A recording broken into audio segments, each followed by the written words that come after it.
নতুন আরও একটি রেসিপির সাথে ফ্লেভারস অফ কলকাতায় আপনাদের স্বাগত জানাচ্ছি। আমার আজকের রেসিপি মিক্সড চাটনি। বিভিন্ন অনুষ্ঠান বাড়িতে এই চাটনি সার্ভ করা হয়। এই মিক্সড চাটনি বানানো কতটা সহজ আমার আজকের এই রেসিপি দেখলেই আপনারা বুঝতে পারবেন। ঘরে থাকা খুব সাধারণ কিছু জিনিস দিয়েই সুন্দর এই চাটনি আমরা বাড়িতে বানিয়ে নিতে পারি। এটা দেখতে যেমন সুন্দর, খেতেও কিন্তু ঠিক ততটাই ভালো লাগবে। আপনারা দেখুন, আশা করছি আমার আজকের এই রেসিপিটি আপনাদের ভালো লাগবে। ভালো লাগলে আমার চ্যানেলটিকে সাবস্ক্রাইব করে আমার সাথেই থাকার অনুরোধ করব আপনাদের। আসুন তাহলে শুরু করি।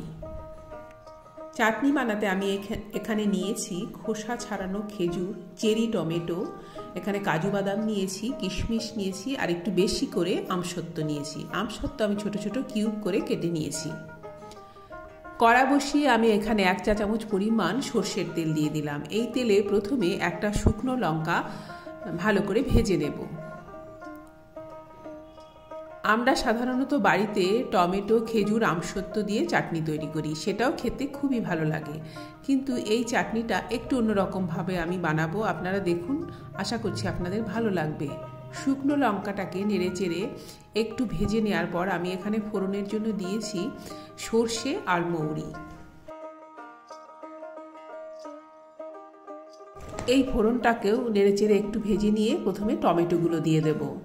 এখন কিন্তু লবণ দেব না, কেন কি আমি টমেটো গলাতে চাইছি না, আমি চাইছি টমেটোগুলো আস্তে আস্তেই থাকবে। একটু নেড়ে চেড়ে ভেজে নিয়ে আমি এখানে কাজু আর কিশমিশটা দিয়ে দেব।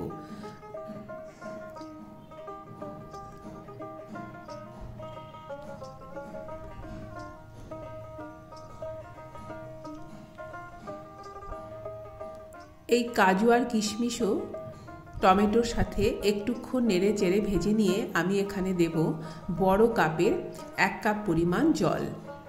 প্রথমে আমি এই টমেটো, কাজু, কিশমিশ সেদ্ধ করে নেব। আমি এই উপকরণগুলো আগে দিলাম, কেন কি এগুলো সেদ্ধ হতে একটু সময় লাগবে।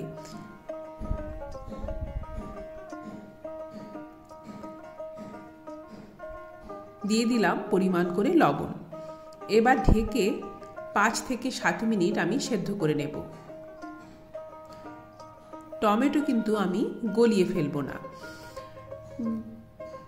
প্রায় 5 থেকে 7 মিনিট জল ফুটিয়ে নেওয়ার পর আমি এখানে দিয়ে দিলাম 1/2 কাপ পরিমাণ চিনি।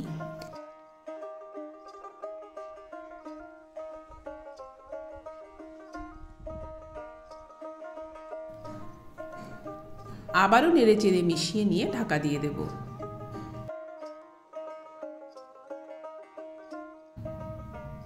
পাঁচ থেকে 7 মিনিট পরে এখন আমি খেজুর, আমসত্ত্ব দিয়ে দেব। খেজুর, আমসত্ত্ব যেহেতু সেদ্ধ হতে বেশি সময় লাগে না, সেই জন্য আমি খেজুর, আমসত্ত্বটা পরে দিলাম।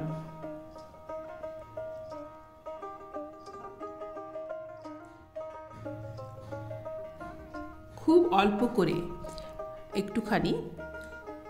করে একটুখানি হলুদ গুঁড়ো দিয়েছি কালারটা অ্যাডজাস্ট করার জন্য। বেশ অনেকটা সময় ধরে আমি ফুটিয়ে নিয়েছি। এটা কিন্তু এখন মনে হচ্ছে পাতলা আছে, কিন্তু ঠান্ডা হয়ে গেলে অনেকটাই গাঢ় হয়ে যাবে। আর এখানে একেবারে শেষ পর্যায়ে আমি দিয়ে দিলাম চিলি ফ্লেক্স। চিলি ফ্লেক্স দিয়ে আমি ফ্লেমটাকে অফ করে দেব।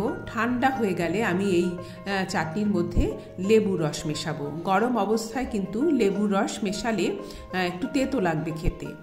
প্রায় অনেকটা সময় পরে এখন চাটনিটা প্রায় ঠান্ডা হয়ে এসেছে। এখন আমি এখানে 1 টুকরো লেবুর রস মিশিয়ে দিলাম।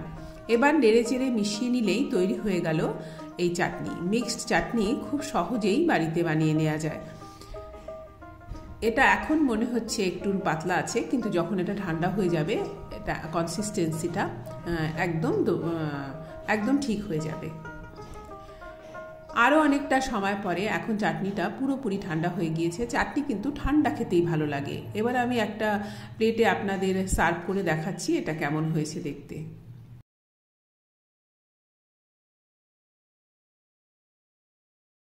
একবার বানিয়ে ফ্রিজে রেখে দিলে বেশ অনেক দিন পর্যন্ত এটা খাওয়া যাবে। আমি আশা করছি আমার আজকের এই চাটনি রেসিপিটি আপনাদের ভালো লেগেছে। আজ এই পর্যন্তই। আপনাদের অনেক অনেক ধন্যবাদ।